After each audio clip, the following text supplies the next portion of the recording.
വളരെയേറെ കണക്കുകൂട്ടലുകൾക്കും കിഴിച്ചിലുകൾക്കും ഒടുവിൽ നിലമ്പൂരിൽ BJP സ്ഥാനാർത്ഥിയെ നിർത്തുകയാണ്.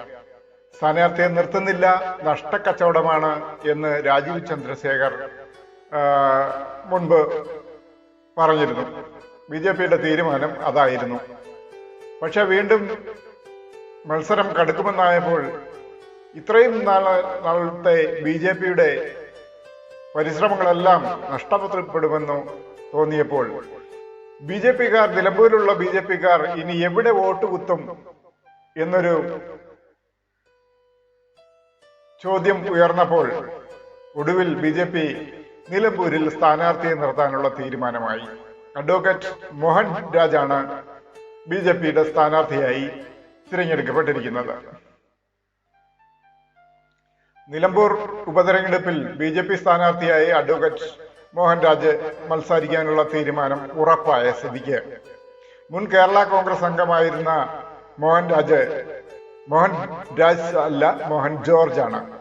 മോഹൻ എന്ന് പറയുന്ന ഹിന്ദു പേര്, ജോർജ് എന്ന് പറയുന്ന ഒരു ക്രിസ്ത്യാനി പേര്. ഇതിന്റെ രണ്ടിന്റെയും പേരിന്റെ വ്യത്യാസം എങ്ങനെയോ ആയിക്കോട്ടെ, അദ്ദേഹം അഡ്വക്കേറ്റ് ആണ്. ഇപ്പോൾ നിലമ്പൂരിൽ അഡ്വക്കേറ്റായാണ് പ്രവർത്തിച്ചു വരുന്നത്. അദ്ദേഹമായിരിക്കും ഇനി നിലമ്പൂരിന്റെ BJP സ്ഥാനാർത്ഥി. നിലമ്പൂരിലെ ജനങ്ങളെ നയിക്കാൻ പോകുന്നത് അദ്ദേഹമായിരിക്കും. BJP കേന്ദ്ര നേതൃത്വമാണ് സ്ഥാനാർത്ഥിയെ പ്രഖ്യാപിച്ചത്. മോഹൻ രാജ് ആയിരിക്കും നിലമ്പൂരിലെ BJP സ്ഥാനാർത്ഥി എന്ന് പ്രഖ്യാപിച്ചത്. BJPയുടെ കേന്ദ്ര നേതൃത്വം തന്നെയാണ്. അതായത് നിലമ്പൂരിൽ ശക്തമായ മത്സരമുണ്ടാകുമെന്നാണ് മോഹൻ ജോർജ് അറിയിക്കുന്നത്. നിലവിൽ മോഹൻ ജോർജിന് BJP അംഗത്വമില്ല എന്നുള്ളതൊരു വിരോധാഭാസമാണ്. പക്ഷെ ഇന്ന് തന്നെ BJP അംഗത്വം എടുക്കും പുള്ളിക്കാരൻ. BJP അംഗത്വം എടുത്തതിന് ശേഷമായിരിക്കും നാമനിർദ്ദേശ പത്രിക സമർപ്പിക്കുന്നത്. BJP അംഗത്വം ഇല്ലാത്ത ഒരാളെ BJPയിലേക്ക് കൊണ്ടുവന്നതിന്റെ സന്തോഷം BJPക്കാർക്കുമുണ്ട്. പക്ഷെ ഇദ്ദേഹം വർക്ക് ചെയ്തുകൊണ്ടിരിക്കുന്നത് കോൺഗ്രസിലുമാണ്. ഒരു കോൺഗ്രസ്സുകാരനും കൂടി BJPയിലേക്ക് പോയി എന്നുള്ളതിലൊരു സന്തോഷം നമുക്കുമുണ്ട്. അങ്ങനെ പോകണമല്ലോ, പോയില്ലെങ്കിൽ മാത്രമേ അതിനൊരു സന്തോഷമില്ലായ്മയുള്ളൂ. നിലവിൽ കോൺഗ്രസ്സുകാരെല്ലാം BJPയിലേക്ക് പോയിക്കൊണ്ടിരിക്കുന്ന സാഹചര്യത്തിൽ, ചിലർ പോകാനിരിക്കുന്ന സാഹചര്യത്തിൽ, നമുക്കറിയാം ആരൊക്കെയാണ് പോകാനിരിക്കുന്നതെന്ന്. ആ സാഹചര്യത്തിൽ എന്തായാലും ഈ മോഹൻ ജോർജ്, കേരള കോൺഗ്രസ് അംഗമായ മോഹൻ ജോർജ് BJPയിലേക്ക് പോയി മത്സരിക്കാൻ തയ്യാറായതിൽ വളരെ സന്തോഷം. മത്സരിക്കട്ടെ, ജയിക്കട്ടെ. നിലമ്പൂരിൽ ഇനി ആര് ജയിക്കും എന്നുള്ള ഒരു തീരുമാനത്തിലേക്ക് നമുക്ക് എത്താനുള്ള ഒരു സമയം ആയിക്കൊണ്ടിരിക്കുന്നു. ഏകദേശം 1 വർഷം മാത്രമേ ഉള്ളൂ അവിടെ ജയിച്ചാലും തോറ്റാലുമുള്ള ഭരണം. PV അൻവർ രാജിവെച്ച സീറ്റ് ഒഴിവിലേക്കാണ് നമുക്കവിടെ ഉപതെരഞ്ഞെടുപ്പ് നടത്തേണ്ടത്. ആ ഉപതെരഞ്ഞെടുപ്പിലേക്കാണ് ഇപ്പോൾ എല്ലാ പാർട്ടികളും, രാഷ്ട്രീയ പാർട്ടികളും സ്ഥാനാർത്ഥികളെ നിർത്തുന്നത്.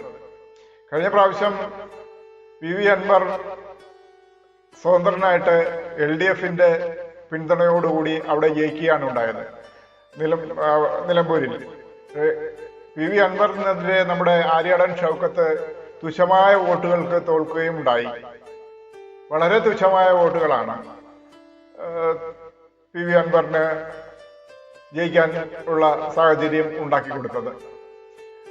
അവിടെ ശക്തമായ മത്സരത്തിന് ശേഷം തോറ്റത് ആര്യാടൻ ഷൗക്കത്താണ്. ഈ പ്രാവശ്യം ആര്യാടൻ ഷൗക്കത്ത് ജയിക്കുമോ എന്നുള്ളതിന് നമുക്ക് കണ്ടറിയുക തന്നെ വേണം. നമ്മുടെ LDF സ്ഥാനാർത്ഥിയായി നിൽക്കുന്നത് M സ്വരാജാണ്. അദ്ദേഹവും ജയിക്കട്ടെ എന്ന് നമുക്ക് ആശിക്കാം. നിൽക്കുന്ന സ്ഥാനാർത്ഥികളെല്ലാം ജയിക്കട്ടെ. ഇപ്പോൾ PV അൻവർ അവിടെ രാജിവെക്കേണ്ട കാര്യമില്ലായിരുന്നു. അദ്ദേഹം LDFനെ കുറിച്ച്, അതായത് പിണറായി വിജയൻ ഉൾപ്പെടെയുള്ള ഭരണത്തെക്കുറിച്ച് ചില സത്യസന്ധമായ കാര്യങ്ങൾ മുന്നോട്ട് കൊണ്ടുവന്നതിന് ശേഷം അദ്ദേഹത്തിന് അവിടെ പിടിച്ചു നിൽപ്പില്ലാതെ പോയതിന്റെ പേരിലാണ് ഇനി CPIMന്റെ ഒരു പിന്തുണയോടുകൂടി അവിടെ ഭരണം നടത്താൻ പറ്റില്ല എന്നുള്ള ഒരു സത്യസന്ധമായ കാര്യം മനസ്സിലാക്കിയത് കൊണ്ടാണ് PV അൻവർ അവിടെ രാജിവെക്കാനിടയായ ഒരു സാഹചര്യം ഉണ്ടായത്. ഇപ്പോൾ അവിടെ ഒടുവിൽ നമ്മുടെ മോഹൻ ജോർജും BJP സ്ഥാനാർത്ഥിയായി എത്തി. കേരള കോൺഗ്രസിൽ പ്രവർത്തിച്ചുകൊണ്ടിരുന്ന ആളാണ്. ഇതുവരെയായിട്ടും അദ്ദേഹത്തിന് BJPയുമായി യാതൊരു ബന്ധമില്ലായിരുന്നു. പക്ഷെ ഇന്ന് തന്നെ അദ്ദേഹം പാർട്ടി ടിക്കറ്റ് എടുക്കും, BJPയിൽ അംഗത്വം എടുത്തതിന് ശേഷം മത്സരാർത്ഥിയായി അവിടെ എത്തും. അപ്പോൾ നമുക്കറിയാം അവിടെ വളരെ തുച്ഛമായ BJP വോട്ടുകളെ അവിടെ ഉണ്ടായിരുന്നുള്ളൂ. ഏകദേശം 10,000 വോട്ടുകൾ ഉണ്ടായിരുന്നു എന്നുള്ളതാണ് നമ്മുടെ രാജീവ് ചന്ദ്രശേഖർ വ്യക്തമാക്കിയത്. ആ 10,000 വോട്ടുകൾക്ക് വേണ്ടി ഇനി അവിടെ ഒരു BJP സ്ഥാനാർത്ഥിയെ നിർത്തി നമുക്ക് അവിടെ തോൽക്കാൻ വയ്യ, നാണം കെടാൻ വയ്യ എന്നുള്ള ആ ഒരു ബുദ്ധിമുട്ട് ഒഴിവാക്കാൻ വേണ്ടിയാണ് അവിടെ BJP സ്ഥാനാർത്ഥിയെ നിർത്തുന്നില്ല എന്ന് പ്രഖ്യാപിച്ചത്. ഒടുവിൽ അവിടെ നിലവിലുള്ള BJPക്കാർ ഇനി ആർക്ക് വോട്ട് കുത്തും, എവിടെ പോയി വോട്ട് കുത്തും, അവർ വോട്ട് ചെയ്യുന്നില്ല എന്ന് പറയാനും പറ്റില്ല. അത് രാജ്യവിരുദ്ധ പ്രശ്നമായിട്ട് മാറും. അതുകൊണ്ട് അവിടെ ഒരു BJP സ്ഥാനാർത്ഥി അങ്ങ് നിർത്തിക്കൊടുക്കുകയാണ്. നിങ്ങളുള്ള വോട്ട് അങ്ങോട്ട് കുത്തിക്കൊടുക്കുക. കാര്യം ഈ BJPക്കാരുടെ വോട്ട് പുറത്തു പോകാതിരിക്കാൻ വേണ്ടിയാണ് അവിടെ BJP സ്ഥാനാർത്ഥിയെ നിർത്തുന്നത്. ജയിക്കും എന്നുള്ളൊരു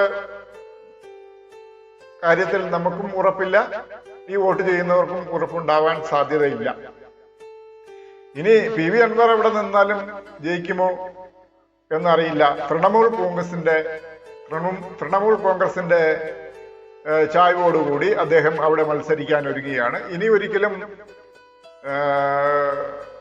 PV അൻവർ കോൺഗ്രസിലേക്ക് പോകില്ല, VD സതീശൻ ഉള്ളിടത്തോളം കാലം കോൺഗ്രസിലേക്ക് പോകില്ല എന്ന് ആണയിട്ട് പറഞ്ഞിരിക്കുകയാണ് നമ്മുടെ PV അൻവർ. ഇനി പോകില്ലായിരിക്കാം, പോയാൽ തന്നെ നാണക്കേടല്ലേ. എന്തായാലും CPIയും അവിടെ PV അൻവറിനെ പിന്തുണയ്ക്കില്ല. അതുകൊണ്ട് തൃണമൂൽ കോൺഗ്രസിൽ നിന്ന് അദ്ദേഹം അവിടെ മത്സരിക്കാനുള്ള തീരുമാനത്തിലായി. നാമനിർദ്ദേശ പത്രിക സമർപ്പിച്ചു. PV അൻവർ അവിടെ വിജയിക്കട്ടെ. കോൺഗ്രസിലേക്കുള്ള അദ്ദേഹത്തിന്റെ വരവ് VD സതീശനെയാണ് അവിടെ ബ്ലോക്ക് ചെയ്തത് എന്നാണ് PV അൻവർ വെളിപ്പെടുത്തുന്നത്. ഒരുപക്ഷെ ആയിരിക്കാം. അതുകൊണ്ടാണ് അദ്ദേഹം പറഞ്ഞത്, ഇനി ഈ VD സതീശൻ കോൺഗ്രസിലുള്ളിടത്തോളം കാലം ഞാൻ ഒരിക്കലും കോൺഗ്രസിലേക്ക് പോകില്ല എന്ന് ഉറപ്പിച്ചു പറയുന്നത്. കോൺഗ്രസിലേക്ക് വിളിക്കും, ക്ഷണിക്കും. കോൺഗ്രസിലേക്ക് പോയാൽ അവിടെ കോൺഗ്രസിന്റെ സ്ഥാനാർത്ഥിയായി അവിടെ നിൽക്കാം എന്നുള്ള ഒരു ധാരണയിലായിരുന്നു PV അൻവർ ഇത്രയും നാൾ പൊയ്ക്കൊണ്ടിരുന്നത്. പക്ഷെ സാധിച്ചില്ല, എന്ത് ചെയ്യാം. എന്നാൽ നമ്മുടെ BJP അധ്യക്ഷൻ രാജീവ് ചന്ദ്രശേഖർ പറഞ്ഞിരുന്നത് ആർക്കും ഗുണകരമല്ലാത്ത അടിച്ചേൽപ്പിച്ച ഒരു തെരഞ്ഞെടുപ്പാണ് നിലമ്പൂരിലേതെന്നാണ്. നിലമ്പൂരിൽ ഈ പ്രാവശ്യം ഇലക്ഷൻ നടക്കുന്നത് കൊണ്ട് യാതൊരുവിധ ലാഭവും ഇല്ല എന്നാണ് രാജീവ് ചന്ദ്രശേഖർ വ്യക്തമാക്കിയിരിക്കുന്നത്. അതായത് BJP പാർട്ടി സംസ്ഥാന അധ്യക്ഷൻ രാജീവ് ചന്ദ്രശേഖർ വ്യക്തമാക്കിയത്. നിലമ്പൂർ തെരഞ്ഞെടുപ്പ് ഫലം സംസ്ഥാന രാഷ്ട്രീയത്തിൽ ഒരു മാറ്റവും ഉണ്ടാക്കില്ല. 6 മാസം മാത്രമായിരിക്കും പുതിയ MLAയുടെ കാലാവധി നിലമ്പൂരിൽ. അപ്പോൾ രാജീവ് ചന്ദ്രശേഖറിന്റെ വാക്കുകൾക്കും അവിടെ പ്രസക്തിയുണ്ട്. നിലമ്പൂരിൽ സ്ഥാനാർത്ഥിയെ നിർത്തണോ എന്ന് ചർച്ച ചെയ്ത് തീരുമാനിക്കും. ഇതിനായി കോർ കമ്മിറ്റി യോഗം ചേരും. സംസ്ഥാനത്തെ മാറുന്ന രാഷ്ട്രീയത്തിന്റെ ഫലം നിലമ്പൂരിലും ലഭിക്കുമെന്നും രാജീവ് ചന്ദ്രശേഖർ ഇതിനു മുൻപ് വ്യക്തമാക്കിയിരുന്നു. അദ്ദേഹത്തിന്റെ തീരുമാനമായിരുന്നു അത്. ഇതിന് പിന്നാലെ വോട്ട് കച്ചവടത്തിനായാണ് BJP സ്ഥാനാർത്ഥിയെ നിർത്താത്തതെന്ന് ആരോപണം ഉയർന്നിരുന്നു. അതിനു പിന്നാലെയാണ് എങ്കിൽ സ്ഥാനാർത്ഥിയെ നിർത്തിക്കളയാം എന്ന് BJPയുടെ ഒരു തീരുമാനം ഉണ്ടായത്. ദേശീയ തലത്തിൽ തന്നെ ഇത് വലിയ ചർച്ചയായതോടുകൂടിയാണ് നിലമ്പൂരിൽ സ്ഥാനാർത്ഥിയെ നിർത്താൻ BJP തീരുമാനിച്ചത്. ആദ്യഘട്ടത്തിൽ BDJS-നോട് സീറ്റ് എടുക്കാൻ BJP ആവശ്യപ്പെട്ടെങ്കിലും അവർ അതിന് തയ്യാറായില്ല. അതുകൊണ്ട് തന്നെയാണ് BJP നേരിട്ട് ഒരു സ്ഥാനാർത്ഥിയെ അങ്ങ് നിർത്തിയത്. കണ്ടുപിടിച്ച വ്യക്തിയെ ഞാൻ പറഞ്ഞിരുന്നുവല്ലോ, മോഹൻ ജോർജ്.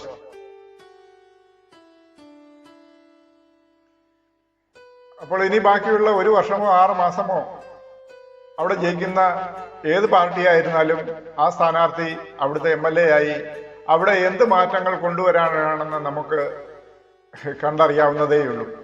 ഒരു മാറ്റവും അവിടെ കൊണ്ടുവരാനില്ല. 6 മാസം കൊണ്ട് എന്ത് കൊണ്ടുവരാൻ അവിടെ നിലമ്പൂരിൽ? വെറുതെ, എൻ്റെ ഒരു അഭിപ്രായം മാത്രമാണ്, വെറുതെ അവിടെ പണം ചെലവാക്കി തിരഞ്ഞെടുപ്പ് നടത്തുന്നു. ഒരു നഷ്ടക്കച്ചവടം തന്നെയാണ് രാജീവ് ചന്ദ്രശേഖർ പറഞ്ഞതുപോലെ. അത് തന്നെയാണെന്നാണ് എൻ്റെയും അഭിപ്രായം. പിന്നെ ജനാധിപത്യ രാഷ്ട്രമായതുകൊണ്ട് അവിടെ ഒരു തിരഞ്ഞെടുപ്പിന്റെ ആവശ്യമുണ്ട്. തിരഞ്ഞെടുപ്പിലൂടെ മാത്രമേ ഒരു MLA നമുക്ക് അവിടെ കണ്ടെത്താൻ സാധിക്കുകയുള്ളൂ. അതുകൊണ്ട് മാത്രം തിരഞ്ഞെടുപ്പ് അവിടെ നടത്തിയേ പറ്റൂ എന്നുള്ളതിനും ഒരു കാര്യമാണ്, ഒരു വ്യക്തതയാണ്.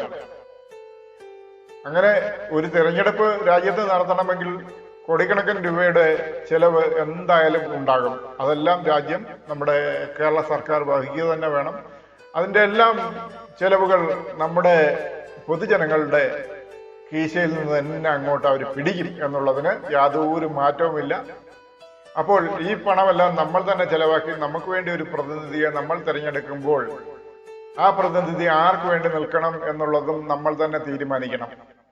അപ്പോൾ ആ തീരുമാനം നിലമ്പൂരിലെ ജനങ്ങൾ അവർ വോട്ട് ചെയ്യുമ്പോൾ കാണിക്കട്ടെ എന്നാണ് നമ്മുടെ രാജീവ് ചന്ദ്രശേഖരം പറയുന്നത്. അപ്പോൾ ഞാനും അത് തന്നെയാണ് പറയുന്നത്. അവിടെ വോട്ട് ചെയ്യാൻ പോകുന്ന ജനങ്ങൾ ഈ കാര്യം ചിന്തിക്കുക, വോട്ട് ചെയ്യുക. അപ്പോൾ നമസ്കാരം.